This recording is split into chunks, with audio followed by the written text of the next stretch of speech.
And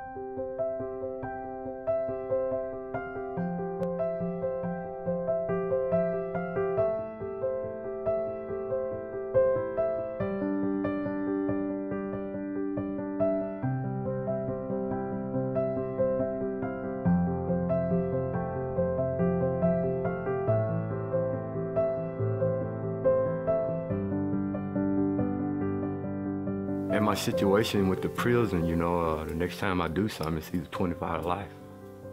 That's where I stand. And I knew, you know, the drug life and the street life, everything goes. And I had the flash of either someone killing me or back to prison, 25 to life. And I said, I wasn't, excuse me. I said I wasn't ready for neither one. And a friend of mine told me, man, have you ever tried the Salvation Army? And it was really hard for me to come here, but I thank God, you know, for guiding me and bringing me here. What's really unique about the Center of Hope, the Salvation Army here in Tyler, is that we're more than just a bed, more than just food, a pantry. We really want to be able to participate in our clients' lives, you know, to where they are sustainable and they are equipped with their life skills. When I think of the Salvation Army, I think of the love of God, because that's what they've shown me, and that's what I felt from the moment I arrived on the campus. My experience was that once I came in, you'll meet with your case manager immediately, probably in the next couple of days, to begin setting goals and seeing what your needs are and seeing how they can accommodate those needs for you. Certainly, you'll want to be employed immediately to reach those goals, and they're going to support you in that effort as well. Basically, it's just getting to know them and figuring out what they need and developing a plan for them. I invite them to our church, and I want them to know that that is, you know, that they can rely on Jesus for comfort and love anytime they need it, because I want them to know how much joy that will bring to them.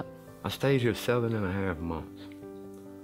And out of that 7.5 months, you know, Miss Lisa, every day that I come in from work, you know what I mean, she looked at that clock. And she knew what time I'd be in. If I came in early, what are you doing here? You know? But meeting with Miss Lisa, she kept me, you know, a big help of staying on track on what needed to be done and how to do it. And she was a blessing to me. I know that when my clients leave, they know that I cared. I know that. They may come and go a few times, but I do know that they know I care. You know, a lot of people think when they see Salvation Army that it's just, you know, homeless people and soup kitchens, but the people that are affected and that are impacted by the Salvation Army are real people. It could be your sister or your mom. Anybody could be in the situation that I was in. I wasn't always homeless. I didn't plan to be. And if this organization hadn't taken me and my family in, I don't know where we'd be. No one wants and no one thinks that drug addiction is going to become a part of their life, but it does. And it just so happened to happen to mine. I hit detox at a minister's house, where then I detoxed for about 5 days. I was calling every rehab, and Salvation Army is one that had answered. I didn't want a 30-day program. I wanted a 6-month-long to a year-long program, and that's how it began. Reconnect is the first one that had called me back. Our Reconnect program is for those that come in that's struggling with substance abuse and unable to live life on life terms. And they interview for our program, and once accepted, they have agreed and made a commitment to 6 months here at the Center of Hope. This program was completely different. It was based upon a faith-based program, and so I was like, maybe I need a little bit more Jesus, you know, because I've already tried the 12 steps and just don't do it, etc. I had a sponsor and it didn't work.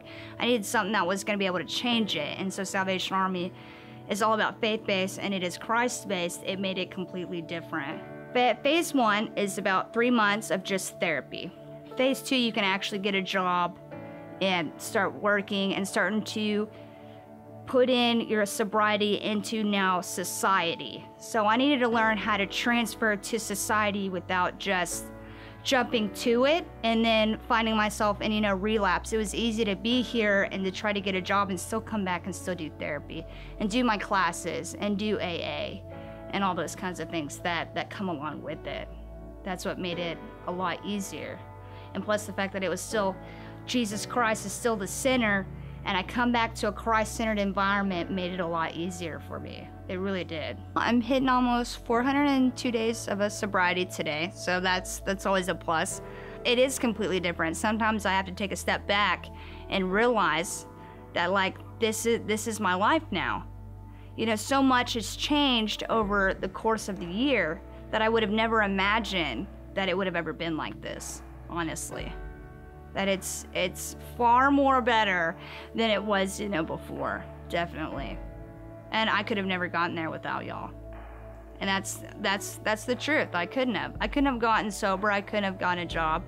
I couldn't have done anything, especially without, in my faith and straight up, Jesus Christ. I would have never thought that, and Jesus would have brought me along this far and would have been able to bring me out of the darkness that I lived in. So it's been good.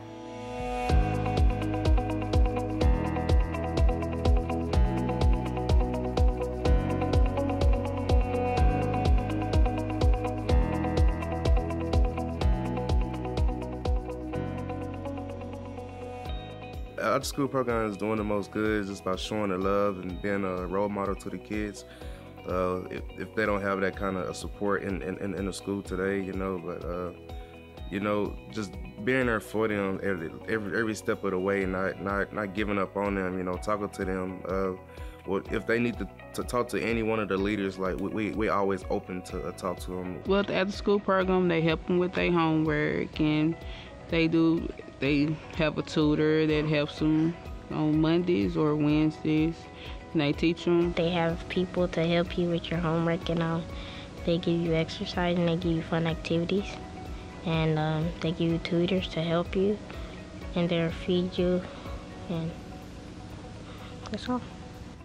He's more into school now. He's focused on his work. His grades are up. He's in student council, and he do good around kids. He's not as shy as he was anymore. He's more open, and it really helped him a lot. It really did. When I grow up, I want to be a lawyer, because the Salvation Army is getting me up there. I believe it impacted them to want to grow up and be something in life, and instead of falling and walking on the wrong path. Hearing the kids saying that I want to, open my own business, or, they want to be a football player or a doctor or anything, and I tell them every time that, if that's something that you want to do, always follow your dream, never give up. Don't let people get in the way of your dreams. Always stay focused. Salvation Army is a good place to get back on your feet, and you have all the options. I feel like I accomplished something. Just seeing the kids go home happy. Seeing some kids that don't even want to leave. And mom like, come on, it's time to go. And they like, mom, just a couple more minutes. And that breaks my heart too, knowing that they love the Salvation Army like that, and they love the program like that, and it really breaks my heart and makes my day better. Lots of mornings on my way to work, I actually say out loud, I love my job. And when I get here, it's where I want to be. I'd rather be doing this job than sitting on a beach somewhere. That's not a lie. It's where I love to be. The services provided by the Salvation Army have given me hope and a chance at a new life. It's been a blessing. I stayed here 7.5 months, and I tell you, not a day went by that I wasn't blessed, and continue to be blessed today. So it was a life-changing experience that I don't think I would never have it any other way. as far as the way how I got sober. Salvation Army helped me to get sober, and that's the reason why I came. When the day has ended and it's all said and done and I'm at home, how I feel about my day work is that hope is renewed and hope is restored, not only in my life, but in the life of others.